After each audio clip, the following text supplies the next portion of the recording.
অর্থাৎ ভিতরের দিকে গমন হতে শুরু করবে, এই জিনিসটাকে বলা ইনভ্যাজাইনেশন। এই জিনিসটাকে কি বলা হয়? ইনভ্যাজাইনেশন। আমরা এখানে একটু লিখে ফেলি, ইনভ্যাজাইনেশন মানে হচ্ছে ভিতরে গমন, মানে হচ্ছে ভিতরে গমন।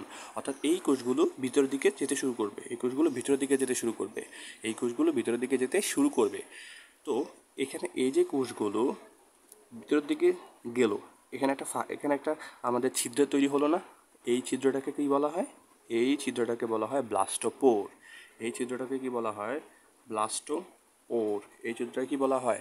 ব্লাস্টোপোর। পোর মানে কি? পোর মানেও ছিদ্র। পোর মানে কি? পোর মানে ছিদ্র। যেহেতু ব্লাস্টোমিয়ার, আমাদের এই ব্লাস্টোমিয়ার মধ্যে যেখানে ছিদ্র তৈরি হলো, এই জন্য এটাকে কী বলা হবে? ব্লাস্টোপোর বলা হচ্ছে। আচ্ছা, তাহলে এই ছিদ্রের একটা টার্গেট থাকে না? এই ছিদ্রের টার্গেটটা কি বলো? এই ছিদ্রের টার্গেট আমরা আগেই জেনেছি। এই দশার মেন টার্গেট হচ্ছে এই দশাতে আমাদের পরিপাক নালী তৈরি হবে। গ্যাস্ট্রো মানে পরিপাক নালী। এই দশাতে আমাদের কি তৈরি হবে? পরিপাক নালী তৈরি হবে। এই যে ছিদ্র, এই যে কোষগুলো ভিতরের দিকে যাচ্ছে, ভিতরের দিকে গিয়ে সে আস্তে আস্তে আস্তে এখানে একটা গহ্বর তৈরি করবে। এখানে এই যে একটা ছিদ্র তৈরি হলো, এটা কি? এটা ব্লাস্টোপোর বলে। এই ব্লাস্টোপোরটা ভিতরের দিকে যেতে একসময় একটা বড় গহ্বরে পরিণত হবে, সেটাই কিন্তু হবে আমাদের পরিপাক নালী।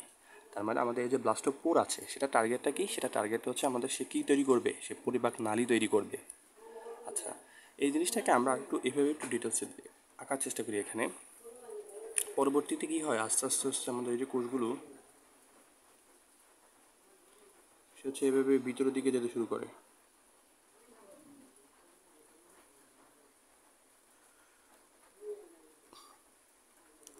এই কোষগুলো, এই যে কোষগুলো, এগুলো ভিতরের দিকে যেতে শুরু করে এবং সেটা বড় গহ্বর তৈরি করেছে।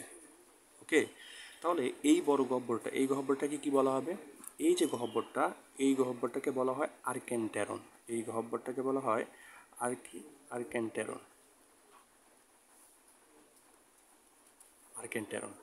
এই যে ব্লাস্টোপোরটা, সে ভিতর দিকে কোষগুলো ভিতর দিকে গিয়ে গিয়ে একটা বড় গহ্বর তৈরি করে ফেলেছে। এই জিনিসটাকে বলা হবে আর্কেন্টেরন। তাহলে আর্কেন্টেরনের মানে কি?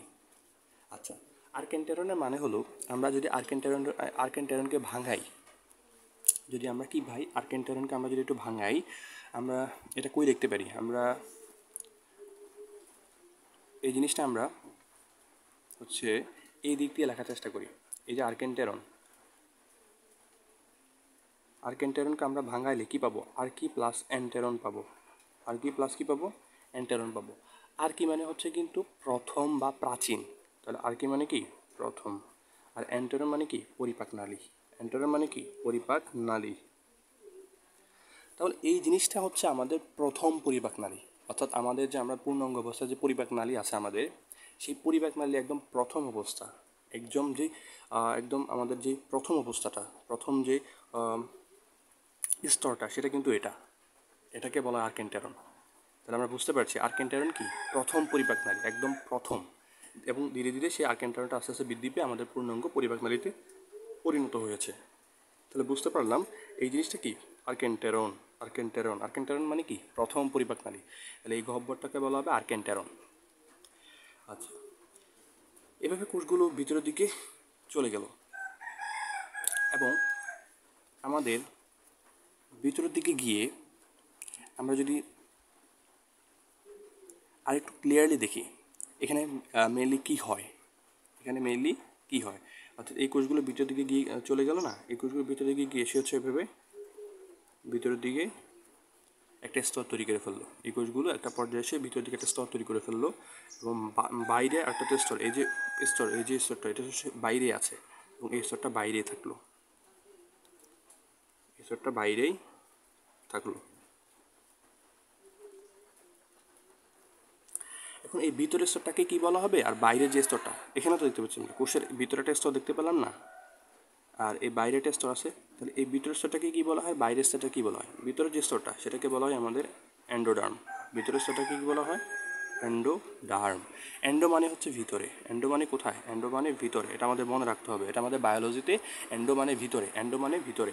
আর বাইরের যে স্তরটা, সেটাকে বলা হয় একটোডার্ম। বাইরের যে স্তরটা, সেটাকে বলা হয় একটোডার্ম। বাইরের যে স্তরটা, সেটাকে বলা হয় একটোডার্ম। বাইরের যে স্তর, ওকে, একটোডার্ম। তাহলে ভিতরের স্তরটাকে বলা হয় এন্ডোডার্ম। এন্ডো মানে ভিতরে। বাইরের স্তরটাকে বলা হয় একটোডার্ম। একটো মানে বাইরে। একটো মানে কোথায়? বাইরে, একটো মানে বাইরে।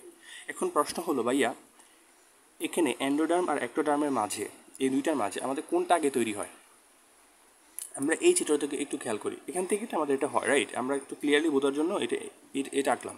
আচ্ছা, এই যে ভিতরে আমরা দেখতে পেলাম কোষটাতে স্তর আছে, ভিতরে দেখতে পেলাম কোষটাতে কী আছে, স্তর আছে। তাহলে এই কোষগুলো একটা একটা পর্যায়ে কী ছিল? এই কোষগুলো কিন্তু একটা পর্যায়ে সে বাইরে ছিল। আমরা এই চিত্রটাকে খেয়াল করি, সে হচ্ছে প্রথম ভিতরের দিকে প্রথম হচ্ছে সে কি ভিতরের দিকে যাওয়া শুরু করছে, এবং ভিতরের দিকে গিয়ে সে একটা পর্যায়ে এই আকৃতি ধারণ করে। কিন্তু তারও আগে এই কোষগুলো তো এরকম ছিল, রাইট? আমরা এই ব্লাস্টোরা দশাতে দেখেছিলাম। আচ্ছা, এই কোষগুলো ভিতরের দিকে যাওয়ার পরেই তো আমাদের এই গহ্বরটা তৈরি হয়েছে, যেটাকে আমরা বলতে পারি আর্কেন্টেরন বা প্রথম পরিপাক নালী। তাহলে এই কোষগুলো ভিতরের দিকে যাওয়া, প্রথম এই কোষগুলো ভিতর দিকে গেল, তারপর একটা গর্ত তৈরি হলো, এবং এই কোষগুলো ভিতর দিকে যাওয়াতে আমরা এগুলোকে বললাম এগুলো ভিতরের কোষের স্তর আর এগুলো বাইরের কোষের স্তর।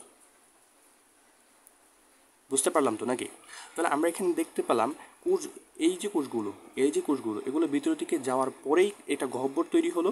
আমরা এগুলো ভিতর দিকে যাওয়ার পরেই এটাকে বললাম ভিতরের স্তর, এটাকে বললাম বাইরের স্তর। তার মানে এখানে প্রথম কাহিনীটা কী হলো? প্রথম কাহিনীটা হলো এই কোষগুলো ভিতরের দিকে গেল। তার মানে আমরা বুঝতে পারছি, তাহলে প্রথমে আমাদের কিন্তু অ্যান্ডোডার্ম তৈরি হলো। প্রথমে আমাদের কী তৈরি হলো? অ্যান্ডোডার্ম তৈরি হলো। প্রথমে আমাদের অ্যান্ডোডার্ম তৈরি হলো, এবং তারপরে এইটার রেফারেন্সে বা এটার সাপেক্ষে আমরা এই স্তরটাকে আমরা বলতে পারি এটা বাইরে আছে, এই কারণে এটাকে বলা হয় বাইরের স্তর। তাহলে প্রথমে কিন্তু অ্যান্ডোডার্মটা তৈরি হলো, অ্যান্ডোডার্মটা এই যে কোষগুলো ভিতরে গেল, অ্যান্ডোডার্ম তৈরি হলো, তারপর এটার সাপেক্ষে আমরা বাইরেরটাকে অ্যাক্টোডার্ম বলছি। আচ্ছা, তার মানে দুইটা স্তর, একটা হচ্ছে ভিতরেরটা অ্যান্ডোডার্ম, বাইরেরটা কি অ্যাক্টোডার্ম। তাহলে প্রথমে কোনটা তৈরি হয়? প্রথমে অ্যান্ডোডার্ম তৈরি হবে, তারপরে অ্যাক্টোডার্ম তৈরি হবে। আচ্ছা, এরপর কিছু কিছু প্রাণীতে আমাদের আরেকটা স্তর তৈরি হয়। আরেকটা স্তর কোথায় তৈরি হয়? আরেকটা স্তর এই যে অ্যান্ডোডার্ম আর অ্যাক্টোডার্মের মাঝে, এখানে আরেকটা স্তর তৈরি হয়। আরেকটা স্তর এইটাকে বলা হয় আমাদের মেজোডার্ম। মেজোডার্ম। এই যে মেজো কথাটার মানে হচ্ছে মাঝখানে। এই মেজো কথাটার মানে হচ্ছে মাঝখানে। এই যে কোষ স্তরটা কোথায় আছে? অ্যাক্টোডার্ম এবং অ্যান্ডোডার্মের মাঝখানে, এই কারণে এটাকে বলা হয় মেজোডার্ম। তাহলে আমরা বুঝতে পারছি তিনটে স্তর, একটা বাইরের স্তর সেটাকে আমরা বলতে পারি অ্যাক্টোডার্ম, অ্যাক্টো কথার মানে হচ্ছে বাইরে। একটা ভিতরের স্তর সেটা হচ্ছে অ্যান্ডোডার্ম, অ্যান্ডো মানে ভিতরে, এবং একটা মাঝের স্তর সেটা হচ্ছে মেজোডার্ম, মেজোডার্ম মানে হচ্ছে মাঝখানে। তাহলে আমরা দেখতে পাচ্ছি এখানে কয়টা স্তর তৈরি হলো? তিনটে স্তর তৈরি হলো। এগুলো কিসের স্তর? ভ্রূণের কোষের স্তর। এই কারণেই এই স্তরগুলোকে, তিনটে স্তর দেখতে পেলাম, এই স্তরগুলোকে বলা হয় ভ্রূণ স্তর।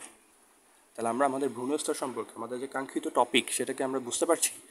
ভ্রূণ স্তর জিনিসটা কি? ভ্রূণের যে কোষগুলো তিনটে স্তরে বিভক্ত হলো, সবচেয়ে বাইরেরটা অ্যাক্টোডার্ম, সবচেয়ে ভিতরেরটা অ্যান্ডোডার্ম, আর মাঝখানেরটা হলো মেসোডার্ম। তাহলে এই তিনটে স্তরকে কী বলা হবে? ভ্রূণ স্তর বলা হবে। আচ্ছা, কিছু কিছু প্রাণীতে তিনটে স্তরের পরিবর্তে তাদের হচ্ছে দুইটা স্তর তৈরি হয়।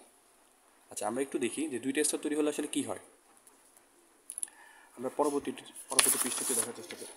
দুইটা স্তর তৈরি হলে সবচেয়ে ভিতরে তো আমাদের অ্যান্ডোডার্ম থাকবে, রাইট? সবচেয়ে ভিতরটা কী হচ্ছে? অ্যান্ডোডার্ম থাকছে।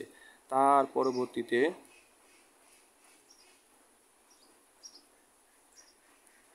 বাইরে তো অ্যাক্টোডার্ম থাকছে। তাদের ক্ষেত্রে মেসোডার্মটা তৈরি হয় না। তাদের ক্ষেত্রে কী হয় না? মেসোডার্ম তৈরি হয় না। তার পরিবর্তে তাদের এখানে একটা তরল পদার্থ থাকে। তাদের শুধু দুইটা স্তর তৈরি হয়। ভিতরেরটা কি? অ্যান্ডোডার্ম। অ্যান্ডো কথার মানে কি? অ্যান্ডো কথার মানে হচ্ছে ভিতরে, আর বাইরেরটা হচ্ছে অ্যাক্টোডার্ম।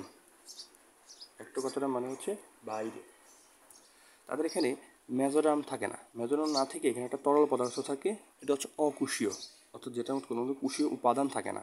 এই তরল পদার্থকে বলা হয় মেজোগ্লিয়া। মেজোগ্লিয়া। এখানে মেজো কথাটার মানে কি? মাঝখানে, আমরা আগেই জেনেছি। এই তরল পদার্থটা কোথায় থাকে? মাঝখানে থাকে, এই জন্য মেজো কথাটা এসেছে। আর গ্লিয়া মানে হচ্ছে, গ্লিয়া এসেছে গ্লু থেকে। গ্লু মানে আঠালো। অর্থাৎ এই যে তরল পদার্থটা আছে সেটা হচ্ছে আঠালো, এই কারণেই এটাকে বলা হয়, এবং এটা মাঝখানে থাকে, এই জন্যই এটাকে বলা হয় কি? মেজোগ্লিয়া। সে মাঝখানে থাকে এবং সে হচ্ছে গ্লু বা আঠালো জাতীয় তরল পদার্থ, এই কারণে এটাকে বলা হয় মেজোগ্লিয়া। অর্থাৎ যাদের ক্ষেত্রে দুইটা স্তর দেখতে পাচ্ছি, অ্যান্ডোডার্ম, অ্যাক্টোডার্ম, তাদেরকে বলা হয় দ্বিস্তরী প্রাণী। ঠিক আছে, দ্বিস্তরী প্রাণী। তাহলে দ্বিস্তরী প্রাণীদের ক্ষেত্রে কি মেজোডার্ম থাকে? না। তাহলে তাদের মেজোডার্মের পরিবর্তে কী থাকে? মেজোগ্লিয়া থাকে। কী থাকে? মেজোগ্লিয়া থাকে। যেটা আমাদের প্রশ্ন আসে যে মেজোগ্লিয়া কোন কোন প্রাণীদের ক্ষেত্রে পাওয়া যায়, দ্বিস্তরী নাকি ত্রিস্তরী? দ্বিস্তরী প্রাণীদের ক্ষেত্রে। আর যাদের ক্ষেত্রে তিনটে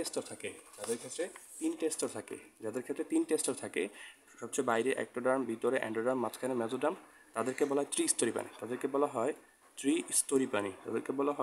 ত্রিস্তরী প্রাণী। তাহলে আমরা দেখতে পেলাম তো, আমরা আমাদের ভ্রূণস্তর বোঝার চেষ্টা করেছি। এই যে স্তরগুলো এগুলোই কি ভ্রূণস্তর। তাহলে আবার দ্বিস্তরী প্রাণীদের ক্ষেত্রে কি, এই যে দুইটা স্তর এগুলাই হচ্ছে ভ্রূণস্তর।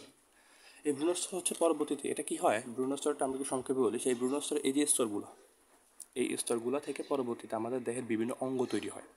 আস্তে আস্তে ধীরে ধীরে বৃদ্ধি পেতে পেতে একটা সময় দেহের কী হয়, অঙ্গ তৈরি হয়। এই স্তরগুলো থেকে অঙ্গ তৈরি হয়। বা অ্যাক্টোডার্ম থেকে আমরা যদি বলি, আমাদের দেহের বাইরে কি আছে, ত্বক আছে, চুল আছে, নখ আছে, অর্থাৎ এই অঙ্গগুলো তৈরি হয় অ্যাক্টোডার্ম থেকে। অ্যান্ডোডার্ম থেকে আমাদের পরিপাক নালীর বিভিন্ন অংশ তৈরি হয়। হ্যাঁ, আমাদের দেহের বিভিন্ন যে অংশগুলো, আমাদের পরিপাক নালীর যেমন পাকস্থলী, অগ্নাশয়, এগুলো তৈরি হয়। মেজোডার্ম থেকেও আমাদের বিভিন্ন অঙ্গ তৈরি হয়। তাহলে এই হচ্ছে আমাদের ভ্রূণস্তর নিয়ে আলোচনা।